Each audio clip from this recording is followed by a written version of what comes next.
Hello class, आज हम करेंगे चैप्टर वन की रिवीजन। चैप्टर वन की रिवीजन में आपका सबसे पहले ये कंसेप्ट कराऊंगी यूक्लिड्स डिवीजन एल्गोरिथम।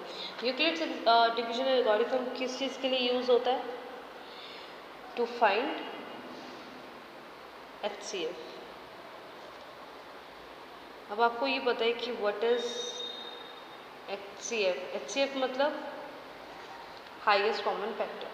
एलसीएम लेके आप उसमें से निकाल सकते हो सारे नंबर्स का HCF। लेकिन अगर मैं आपको ये कहूँ कि HCF आपने करना है कुछ ऐसे कंसेप्ट लेके, ठीक है, ये इस थ्योरम के बेसिस पे करना है, तो आपने कैसे करना है? आपको सिर्फ क्या करना है, जैसे आपके पास ये दो नंबर है, आपको इसका निकालना है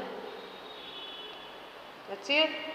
तो HCF निकालने के लिए क्या करोगे? इन दोनों नंबर्स में से जो बिगर नंबर है उसको एक तरफ रख दोगे, इक्वल में दूसरा नंबर रख दोगे। अब इन दोनों को इक्वल कैसे करना है? हम किस चीज़ से मल्टीप्लाई करें जो इसके अराउंड आ जाए, इससे बड़ा नहीं, इससे छोटा आ जाए या यही आ जाए, ठीक है। आपको ऐसी किसी चीज़ से मल्टीप्लाई करना है जैसे आप डिवाइड के केस में करते हो। डिवाइड के केस में आप क्या करते हो? या तो वो एग्जैक्ट आ जाए या उससे थोड़ा सा छोटा आ जाए, राइट। तो ऐसे ही आपने इसके अंदर करना है।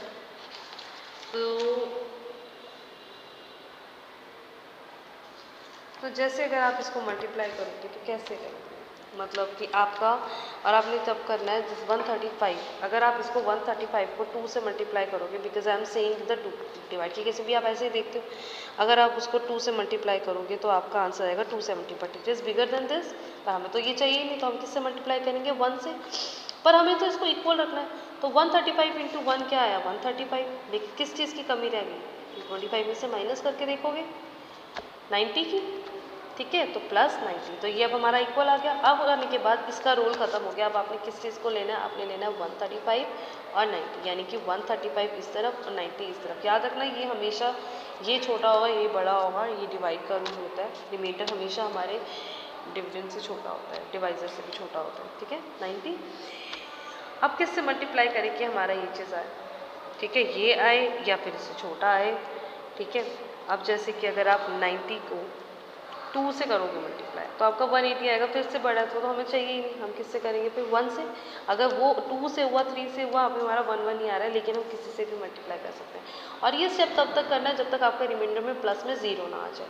90, तो 135 में से 90 गए तो हमारे कितना बचा? 45 प्लस 45, ठीक है। अब हमारा 135 का रूल खत्म। अभी हमारा क्या चीज़ आएगा? 90 और 45। अब आप किससे मल्टीप्लाई करो 45 को कि आपका 90 या उसके अराउंड आ जाए, ठीक है। जैसे हमने किया 2 से मल्टीप्लाई, ठीक है, उसके अराउंड ही मुझे लग रहा है, तो आया 90, पूरा आ गया। तो रिमाइंडर क्या बचा? 0। जब 0 आ गया तो अब हम इसको ट्रांसफ़र कर ही नहीं सकते, कुछ कर ही नहीं सकते। जब 0 आ जाए हमारा काम हो गया यहाँ पे ख़त्म। ख़त्म इन द सेंस कि अब हमारा सीधा HCF आ जाएगा, यानी कि अब जैसे 225 का रूल खत्म हुआ था, 135 का हुआ था, 90 का भी रूल खत्म हो गया।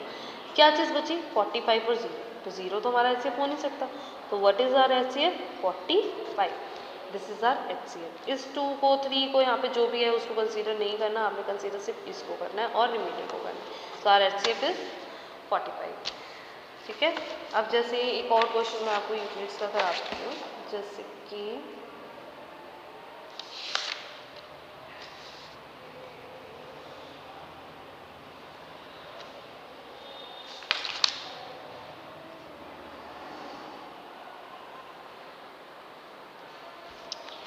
वन 196 एंड 38220, ये भी आपके बुक का क्वेश्चन है। आपने सबसे पहले क्या करना है? बिगर टर्म को तो बिगर टर्म आपकी कौन सी है? 38220 इज इक्वल टू 196। अब आपको इक्वल रखने के लिए किससे मल्टीप्लाई करना है वो चीज़ आपने देखनी है कि 196 को आप किससे मल्टीप्लाई करोगे। कंसेप्ट आपने वही रखना है, जिस चीज़ से मल्टीप्लाई करोगे और इसके जितना आना चाहिए या फिर इससे छोटा। तो आप क्या करोगे? उसके बाद जो आपका रिमाइंडर बचेगा वो, फिर उसके बाद इसका रूल खत्म हो जाएगा, तो 196 साथ में आपका जो रिमाइंडर बचेगा वो, मान लो यहाँ पे R1 बचा तो हमने लिखा यहाँ पे R1, फिर मल्टीप्लाई करके जो भी टर्म आएगी प्लस बचेगा R2, फिर उसके बाद फिर से आपने इसका रोल खत्म हो जाएगा। आपने क्या क्या लेना है? R1 and R2। ये आप क्वेश्चन अपने आप कर सकते हो, ये बहुत ईजी है, पर ये थ्योरम आपको अच्छे से आ जाएगी। कब तक? जब तक आपका यहाँ पे ज़ीरो नहीं आ जाता। जैसे ही ज़ीरो आ जाएगा, इसका भी रोल खत्म, इसका भी रोल खत्म, इसका भी रोल खत्म, क्या चीज़ बचेगी? जैसे यहाँ पे R2 बच गया, मान लो R2 बच गया, so this is your HCF। ठीक है, so this is how you will do the Euclid theorem. और HCF और LCM अगर अलग अलग आपको निकालना हो with prime factorisation. What is the prime factorisation? Prime factorisation का मतलब होता है किसी भी नंबर का प्राइम फैक्टर करना है एलसीएम लेके। जैसे कि अब आपका जैसे 26 एंड 91, ठीक है। अब यूक्लिड थ्योरम से बजाय कि मैं उसको कहते हैं कि प्राइम फैक्टराइजेशन से एलसीएम और एचसीएफ निकालो, ठीक है। सो आपने क्या करना है, 26 और 91 दोनों का अलग अलग से एलसीएम निकालना है। जैसे कि 13 और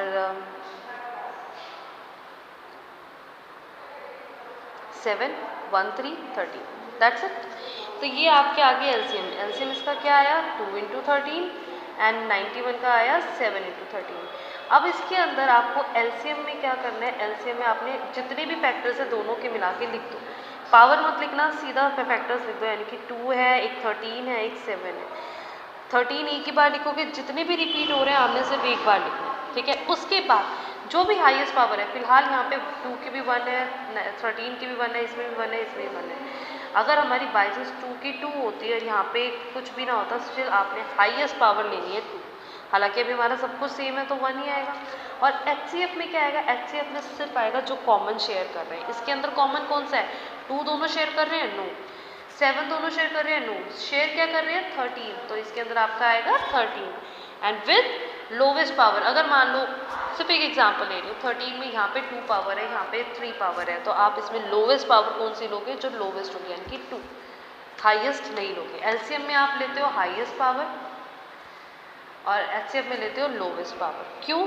आप कहोगे नाम उल्टे, बिकॉज हाईएस्ट कॉमन फैक्टर यानी कि इससे ज़्यादा इसके अंदर कुछ कॉमन नहीं है, 13 से ज़्यादा कुछ कॉमन नहीं है। लोवेस्ट कॉमन फैक्टर यानी कि ये तो है ही है, चाहे कॉमन हो या ना हो, लेकिन ये सारे के सारे शेयर करते हैं, इसलिए ये लोवेस्ट कॉमन फैक्टर है। इसमें से ये दोनों में से किसी एक में भी हो सकता है, दोनों में भी हो सकता है। और एचसीएफ में हाईएस्ट कॉमन फैक्टर इससे ज़्यादा नहीं, जिसका कहते हैं ना at most and at least, ये वही वाला कंसेप्ट है, ठीक है। आज के लिए इतना ही, ये कंसेप्ट आपने याद करना है, ठीक है, और इसकी प्रैक्टिस करनी है अच्छे से। Thank you.